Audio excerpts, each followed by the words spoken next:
Hi, my name is Alex Gardner. I am the Chief Revenue Officer at Index Exchange, and I'd like to welcome you today to Innovators Unscripted, where we are speaking to the voices unfiltered who are representing the innovators, the influencers, and the drivers within the ad tech ecosystem. I'm joined by none other than Mark Douglas, CEO of MNTN. Mark, if you wouldn't mind sharing a little about yourself and your company. Well, I'm Mark, as we just said, and I'm CEO of MNTN. MNTN is focused on bringing small and mid-sized businesses into the television ecosystem by giving them a direct response performance marketing platform that they can use right alongside like paid search and paid social. Amazing. Well, thank you so much, Mark, for joining us. I've got a series of questions here that I'm going to dive into, so let's get to it. MNTN was instrumental in bringing performance marketers into streaming TV. What made that possible, and why is streaming such an important channel for performance? Sure. So what made that possible is streaming, is making television a digital advertising medium. So that's what enabled the possibility of doing it.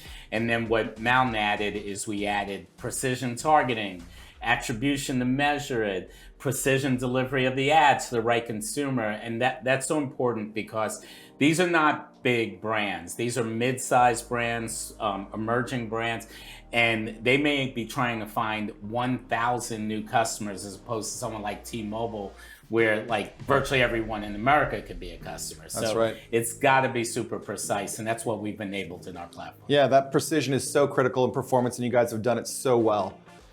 All right. How are you tapping into AI to improve TV advertising today? And what do you think that will look like in the future?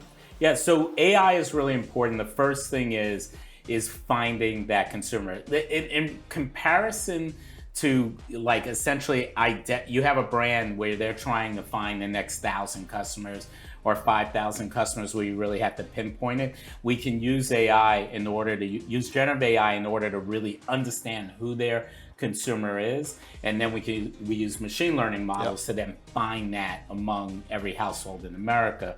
So that's the first part, is using AI technology for the targeting. And then 96% of our customers have never advertised on TV before, so they don't have TV ads when we meet them. So we've started to roll out generative AI tools for creative, because 96% of them need their first TV commercial on the day we meet them. So you're bringing them from channels they weren't in previously into the streaming Exactly. ecosystem. The vast majority of our customers are spending heavily with Meta, maybe TikTok, certainly on search, and they have creative, but they don't have it in the form of a 30-second TV commercial. So generative AI tools, not just for the customer, also for independent creators. We have a part of MNTN that's called QuickFrame. It's a network of thousands of independent videographers who can build commercials for just a few $1,000s, leveraging existing assets and increasingly leveraging like AI technology. And we're seeing recently like the emergence of what you can build using AI. So interesting. Yeah. The streaming TV ecosystems continue to grow rapidly, but with that growth comes increasing complexity. What's needed to make streaming more accessible and performant? Well, I think you have to tame the complexity. In other words, that's our job. That's like Index Exchange's job, to make the complex easy for the brand. So I think just a few years ago, advertising technology was kind of about piecing it all together.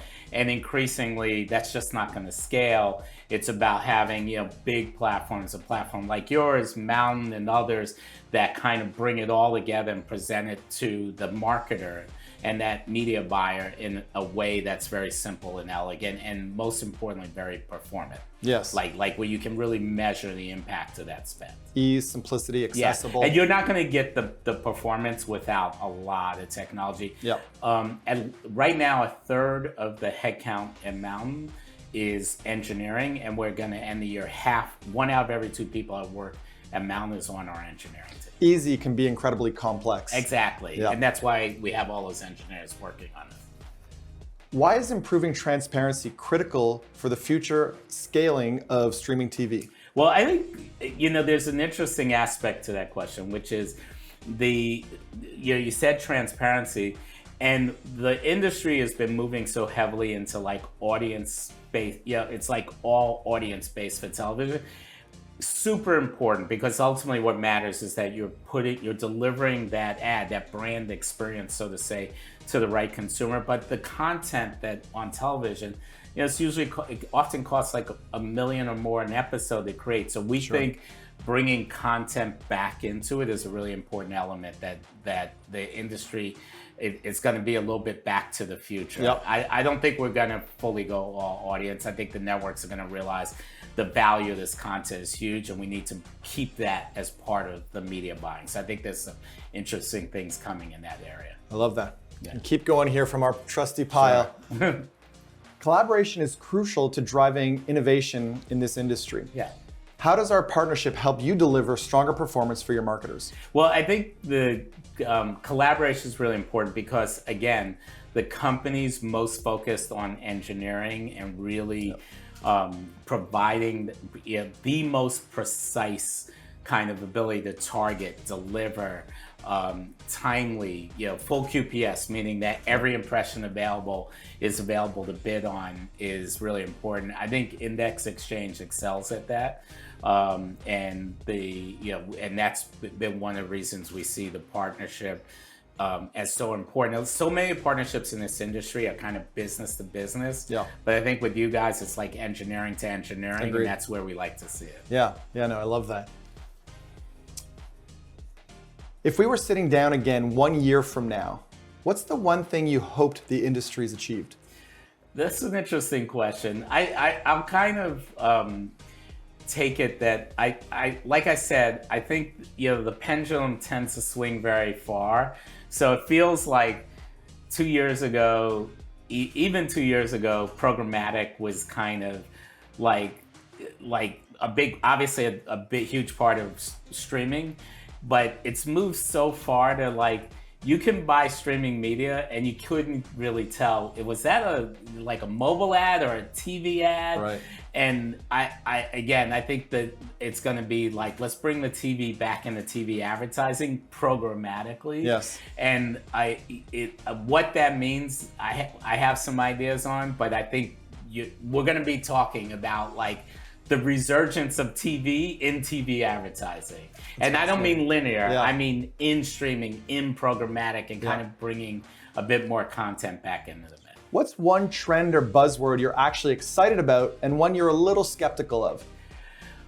So excited about is, I think there's going to be a convergence between social and streaming TV. I think the social media creators are going to become a big part of television advertising. I think something that happened at the Super Bowl that was interesting is one of the brands, Poppy, had the commercial was just filled with like big social media influencers.